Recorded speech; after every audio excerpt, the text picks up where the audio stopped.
Welcome back to AllAboutRx. So, in this explainer, we're providing a comprehensive, high-yield overview of hormones. We'll be exploring both the steroidal and proteinous classes, getting into their chemical structures and physiological roles. Now, the word itself is actually derived from the Greek word hormone, which literally means to excite. And that's exactly what these organic chemical messengers do. They travel through the bloodstream, hit those distant target organs, and regulate basically everything from metabolism to cell growth. If you're a focused learner looking to really grasp how these tiny molecules orchestrate massive changes in the human body, well, you're in exactly the right place. We're going to break down the complex chemistry and those critical pathways that keep us all functioning.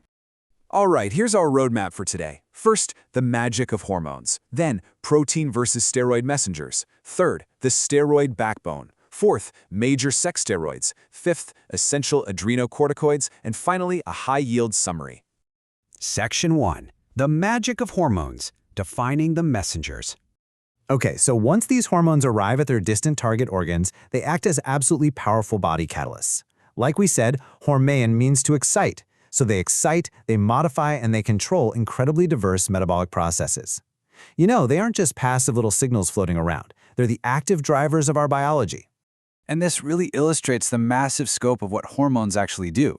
I mean, they cause cells to change at a fundamental level. They alter gene expression, literally taking us from DNA to RNA to protein.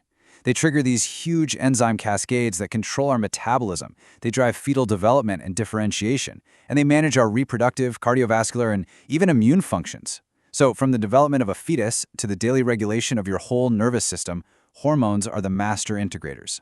Moving on to Section 2, Protein versus Steroid Messengers, the Great Divide.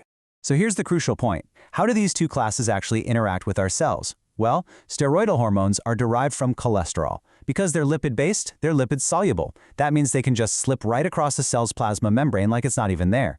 Proteinous hormones, on the other hand, are made of amino acids. Think of things like insulin, glucagon, oxytocin, and vasopressin. Because of their specific chemical makeup, they just can't cross that cellular barrier, so they have to bind to receptors on the surface of the cell instead. Picture this like a 3D molecular animation, okay? Because steroid hormones like testosterone, estrogen, or cortisol are lipid-soluble, they diffuse directly through that lipid bilayer of the plasma membrane. Once they're inside the cytoplasm, they bind to an intracellular receptor protein, which creates this hormone receptor complex.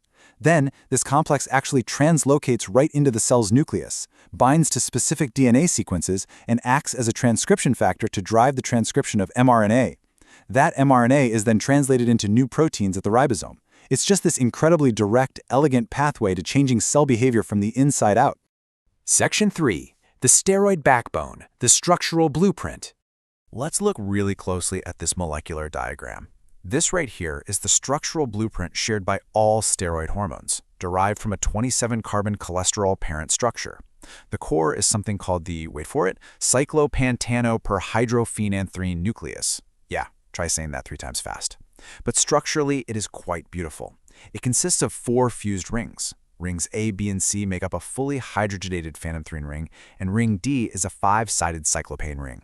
Every single steroid hormone we're going to discuss today, no matter how wildly different its effects on the body are, is built upon this exact same 4-ring foundation. Kind of mind-blowing, right? All right, Section 4. Major sex steroids, form and function. Our first example here is testosterone, which is the principal male hormone and a really powerful anabolic steroid. So notice that familiar 4-ring nucleus we just talked about, but what makes this molecule unique are its functional groups. If you look at the bottom left, you'll see a ketone group at the C3 position, along with a double bond in ring A. Then, up at the top right on the D ring, there's a hydroxyl group at the C17 position. It's exactly these tiny little functional group additions that give testosterone its specific biological identity. And because of that highly specific structure, testosterone acts as a massive driver in the body. Large amounts are secreted by the testes in males, with smaller amounts coming from the ovaries, placenta, and adrenal glands across both sexes. Physiologically, it promotes massive protein synthesis. It's responsible for the anabolic effects that drive muscle mass growth, as well as increasing bone density and overall strength. Plus, it's the key androgen responsible for the maturation of sex organs, normal sperm development, and secondary male characteristics. You know, things like a deepening voice and specific hair distribution. Next up, let's examine progesterone. Look at how the blueprint shifts here. We now have a C21 steroid skeleton. The key functional features you want to note are the distinct ketone groups located at C3 on the bottom left and C20 way up on the acetyl side chain. Now, progesterone is incredibly important because, structurally, it actually serves as a precursor for androgens, estrogens, and corticosteroids. Biologically speaking, progesterone is widely known as the hormone of pregnancy. In the second half of the menstrual cycle, it's secreted by the corpus luteum, and then during pregnancy, it's produced in really large amounts by the placenta. Its entire job is focused on creating and maintaining a hospital environment for embryogenesis. It prepares the endometrium for the implantation of a fertilized ovum, and it actively suppresses myometrial contractions in the uterus so the pregnancy isn't disrupted. Interestingly enough, it also acts as a natural contraceptive by actually inhibiting ovulation while a pregnancy is active. Pretty smart system. Okay, now notice the 4 naturally occurring variations of estrogens here: estrone, estradiol, estriol, and estridiol. Check out their shared feature, an aromatic A ring with a phenolic hydroxyl group over on the far left. As you move from E1 to E4, you're essentially watching the process of increased hydroxylation, basically the addition of more OH groups, which dramatically changes how these molecules interact with estrogen receptors inside the cell. But out of all of these, beta-estradiol is absolutely the star of the show. It's the principal circulating estrogen, and it is incredibly active. Just to give you a sense of scale here, beta-estradiol is 10 times more potent than estrone and a staggering 300 times more potent than estriol. It is the primary driver for the growth of female genital organs, secondary sex characteristics, and the mammary duct system. While the placenta produces estriol and estritrol during pregnancy, beta-estradiol is heavily produced by the ovaries in mature, premenopausal women. Section 5. Essential adrenocorticoids, regulating stress and balance. So, what's the first crucial adrenal corticoid? Aldosterone. First isolated back in 1953 by Simpson and Tate, aldosterone is our main endogenous mineralocorticoid. It's produced in the zona glomerulosa of the adrenal cortex, and its entire job is regulating electrolyte and water balance.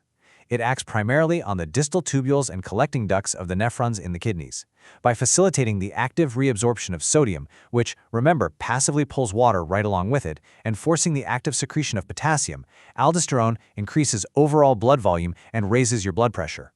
And its release is tightly mediated by angiotensin T and ACTH.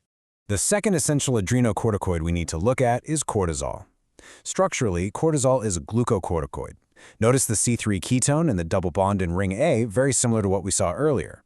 But pay close attention to the specific hydroxyl groups at C11 and C17, along with the distinct C17 side chain. These specific, minute molecular tweaks give cortisol powerful control over carbohydrate, lipid, and protein metabolism.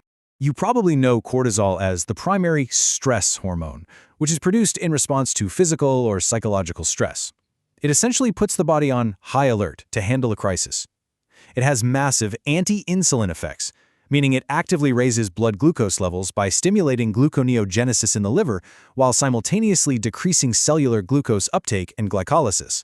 Beyond just metabolism, its clinical activity rests on profound anti-inflammatory and immunosuppressive effects. It impacts everything from your cardiovascular system right down to your connective tissues. Section 6. High-yield summary. Quick recall. All right, here's your ultimate cheat sheet. Remember, all of these steroidal hormones cross the plasma membrane to act directly on DNA, totally unlike protein hormones. Testosterone is your major androgen, driving anabolic growth in male characteristics. Progesterone is the progestin that acts as the hormone of pregnancy, keeping the endometrium maintained. Beta-estradiol is your incredibly potent estrogen, driving female sex characteristics. Aldosterone is the mineralocorticoid managing sodium and water reabsorption to raise blood pressure. And cortisol is your glucocorticoid, stress hormone, spiking blood glucose and suppressing inflammation. Think about that, all of these wildly different effects, all stemming from that exact same 4-ring steroid nucleus. Think about that for a second. How will mastering these tiny molecular nuances change the way you understand broad endocrine pathways and disease pathology? It is all connected like a giant puzzle. Thank you for tuning into this lecture. If you found this breakdown helpful, please make sure to like, subscribe, and drop a comment below with any questions or topics you want covered next. See you in the next explainer.